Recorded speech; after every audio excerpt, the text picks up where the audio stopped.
Hello, ಎಲ್ರಿಗೂ ನಮಸ್ಕಾರ. ಎಲ್ಲರೂ ಹೇಗಿದ್ದೀರಿ? ಪ್ರತಿಯೊಬ್ಬರು ಚೆನ್ನಾಗಿರಬೇಕು. ಬ್ರೊಕೊಲಿ ತೊಗೊಂಡಿದ್ದೀನಿ. ಬ್ರೊಕೊಲಿ ಉಪ್ಪು ನೀರಲ್ಲಿ ನೆನೆಸಿಟ್ಟಿದ್ದೀನಿ. ಇವತ್ತು ಸಿಂಪಲ್ಲಾಗಿ ಒಂದು ಸ್ಪೆಷಲ್ ವೆಜ್ ಕರಿ ಮಾಡೋಣ ಅಂತ. ನಾವು ಎಣ್ಣೆ ಎಷ್ಟು ಹಾಕ್ತೀವಿ ಅದು ಅರ್ಧ ತೊಗೊಳ್ಬೇಕು, ಮತ್ತು ಸ್ವಲ್ಪ ಬೆಣ್ಣೆನೂ ಹಾಕ್ಕೊಳ್ಬೇಕು. ಬೆಣ್ಣೆ ಕರಗಲಿ. ಬೆಣ್ಣೆ ಎಲ್ಲ ಕರಗಿದೆ. 1 ಟೀ ಸ್ಪೂನ್ ಸೋಂಪು ಹಾಕ್ತಾಯಿದ್ದೀನಿ. ಜೀರಿಗೆ ಸಾಸಿವೆ ಏನೂ ಹಾಕಲ್ಲ, ಸೋಂಪು ಮಾತ್ರ ಯೂಸ್ ಮಾಡ್ತಾಯಿದ್ದೀನಿ. ಆಮೇಲೆ ಒಂದೊಂದಾಗಿ ತರಕಾರಿಗಳನ್ನು ಹುರ್ಕೊಳ್ಬೇಕು. ಸ್ವಲ್ಪ ಫಸ್ಟ್ ಆಲೂಗೆಡ್ಡೆ ಹಾಕ್ಕೊಳ್ತೀನಿ, ಯಾಕೆಂದರೆ ಗಟ್ಟಿ ಇರುತ್ತಲ್ವ. ಫಸ್ಟ್ ಅದಕ್ಕೆ ಆಲೂಗೆಡ್ಡೆ ಹಾಕ್ಕೊಂಡು ಸ್ವಲ್ಪ ಹುರ್ಕೊಳ್ಬೇಕು. ಆನಂತರ ಒಂದೊಂದೇ ತರಕಾರಿನ ಸೇರಿಸ್ತಾ ಹುರ್ಕೊಳ್ಬೇಕು. ಕ್ಯಾರೆಟ್ ಸ್ವಲ್ಪ ಹುರಿದಾದ್ಮೇಲೆ ಬೀನ್ಸು, ಈ ರೀತಿಯಾಗಿ ಹುರ್ಕೊಳ್ಳೋದು. ಫಸ್ಟ್ ಯಾವ ತರಕಾರಿ ಗಟ್ಟಿ ಇರುತ್ತೋ ಹಾಗೆ ನೋಡಿಕೊಂಡು ಹುರ್ಕೊಳ್ಬೇಕು. ಒಂದು 5-6 ಥರ ತರಕಾರಿ ತೊಗೊಂಡಿದ್ದೀನಿ. ಎಲ್ಲ ಎಣ್ಣೆಯಲ್ಲೇ ಹುರ್ಕೊಳ್ಳೋದು. ಈ ರೀತಿ ತರಕಾರಿ ಹುರಿದು ಮಾಡೋದ್ರಿಂದ ಒಂಥರ ಸ್ಪೆಷಲ್ಲಾಗಿ ಟೇಸ್ಟ್ ಇರುತ್ತೆ, ಚೆನ್ನಾಗಿರುತ್ತೆ. ನೋಡಿ, ಇವಾಗ ಬ್ರೊಕೊಲಿ ಮೆತ್ತಗಿರುತ್ತಲ್ವ, ಅದನ್ನು ಲಾಸ್ಟಿಗೆ ಹಾಕ್ಕೊಳ್ತಾ ಇದ್ದೀನಿ. ನಂತರ ಕ್ಯಾಪ್ಸಿಕಮ್ ಎಲ್ಲ ಹಾಕ್ಕೊಂಡು ಹುರ್ಕೊಳ್ಬೇಕು. ಈ ವಿಡಿಯೋ ನೋಡ್ತಿರೋರು ಲೈಕ್ ಕೊಟ್ಟು ಮರೆಯದೆ ಸಬ್ಸ್ಕ್ರೈಬ್ ಮಾಡಿಕೊಂಡು ವಿಡಿಯೋ ನೋಡಿ ಸಪೋರ್ಟ್ ಮಾಡಿ. ಇದು ಓಲ್ಡ್ ವಿಡಿಯೋ, ಅಪ್ಲೋಡ್ ಮಾಡೋದು ಲೇಟ್ ಆಗಿದೆ. ತರಕಾರಿ ಎಲ್ಲ ಅರ್ಧ ಹುರಿದಾದ್ಮೇಲೆ ಇದಕ್ಕೆ ರುಚಿಗೆ ಎಷ್ಟು ಉಪ್ಪು ಬೇಕೋ ಅಷ್ಟು ಉಪ್ಪನ್ನು ಹಾಕ್ಕೊಳ್ಬೇಕು.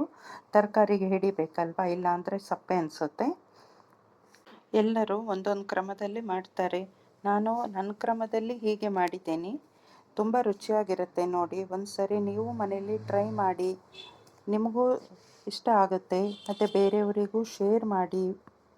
ದೊಣ್ಣಮೆಣಸಿನ್ಕಾಯಿಯನ್ನು ಲಾಸ್ಟಲ್ಲಿ ಸೇರಿಸ್ಕೊಂಡಿದ್ದೀನಿ, ಯಾಕೆ ಅಂದರೆ ಅದು ಬೇಗ ಮೆತ್ತಗಾಗುತ್ತಲ್ವ, ಅದಕ್ಕೆ ಲಾಸ್ಟಲ್ಲಿ ಹಾಕ್ಕೊಂಡಿದ್ದೀನಿ.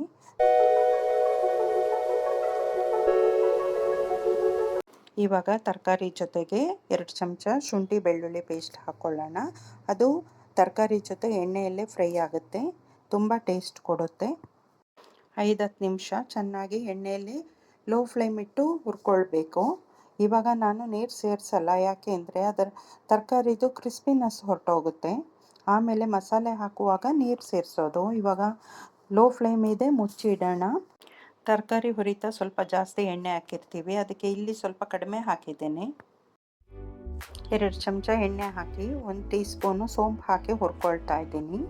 ಇವಾಗ ಇದಕ್ಕೆ 1 ಈರುಳ್ಳಿ ಹೆಚ್ಚಿಟ್ಟಿದ್ದು ಅದನ್ನು ಹಾಕಿ ಸ್ವಲ್ಪ ಹುರ್ಕೊಳ್ಬೇಕು. ಈರುಳ್ಳಿ ಸ್ವಲ್ಪ ಬಾಡಿದ ಮೇಲೆ 2 ಹಸಿಮೆಣಸಿನ್ಕಾಯಿ ಹಾಕ್ಕೊಳ್ತಾ ಇದ್ದೀನಿ.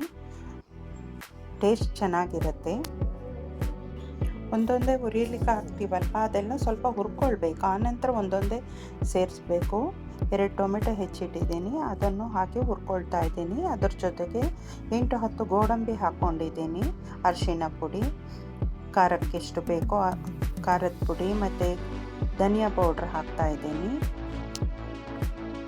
ಧನಿಯಾ ಪೌಡರ್ 1.5 ಟೀ ಸ್ಪೂನ್ ಹಾಕಿದ್ದೀನಿ. ಎಲ್ಲ ಇವಾಗ ಎಣ್ಣೆಯಲ್ಲೇ ಹುರ್ಕೊಳ್ಬೇಕು. ಪುಡಿಗಳನ್ನೆಲ್ಲ ಎಣ್ಣೆಯಲ್ಲೇ ಹುರ್ಕೊಳ್ಬೇಕು. ಹಸಿ ವಾಸನೆ ಎಲ್ಲ ಹೋಗಬೇಕದು. ಇದೆಲ್ಲ ಹುರಿತಾ ಸ್ಟವನ್ನು ಲೋ ಫ್ಲೇಮಲ್ಲೇ ಇಟ್ಟಿರಬೇಕು, ತಳ ಇಡಿಸ್ಬಾರ್ದು. ಈ ವಿಡಿಯೋ ನೋಡ್ತಿರೋರಿಗೆಲ್ಲ ಧನ್ಯವಾದಗಳು. ಇವಾಗ ತೆಂಗಿನಕಾಯಿ ತೊಗೊಂಡಿದ್ದೀನಿ, ಅದನ್ನೆಲ್ಲ ಮಿಕ್ಸಿಯಲ್ಲಿ ಸ್ವಲ್ಪ ತರಿ ಮಾಡಿ ಇಟ್ಕೊಂಡಿದ್ದೀನಿ. ಅದಕ್ಕೆ ಈ ಹುರಿದಿಟ್ಟಿದ್ದೀವಲ್ವ ಮಿಕ್ಸ್, ಅದು ತಣ್ಣಗಾಗಿದೆ. ಇವಾಗ ಮಿಕ್ಸಿ ಜಾರಿಗೆ ಹಾಕಿ ನೈಸ್ ಪೇಸ್ಟ್ ಮಾಡಿಕೊಳ್ಬೇಕು. ಇದನ್ನು ತರಕಾರಿಗೆ ಸೇರಿಸಿ ಚೆನ್ನಾಗಿ ಮಗ್ಚಿ, ಆಮೇಲೆ ಮಿಕ್ಸಿ ಜಾರ್ ತೊಳೆದು ಆ ನೀರನ್ನು ಇದಕ್ಕೆ ಸೇರಿಸ್ಬೇಕು. ಇವಾಗ ತರಕಾರಿ ಎಷ್ಟು ನಮಗೆ ಹದ ಬೇಕೋ ಅಷ್ಟಕ್ಕೆ ನೀರು ಸೇರಿಸ್ಕೊಂಡು ಚೆನ್ನಾಗಿ ಕುದಿಸ್ಬೇಕು.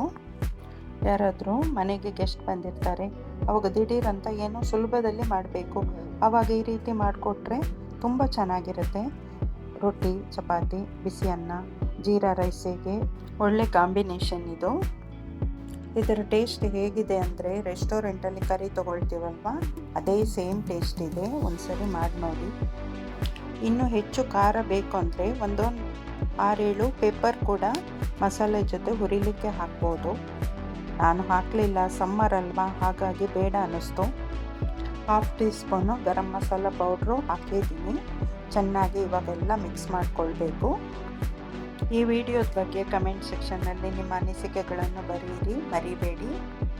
ಮತ್ತೊಮ್ಮೆ ಧನ್ಯವಾದಗಳನ್ನು ಹೇಳ್ತಾ, respect you all, take care, bye, see you in next video. Thank you so much.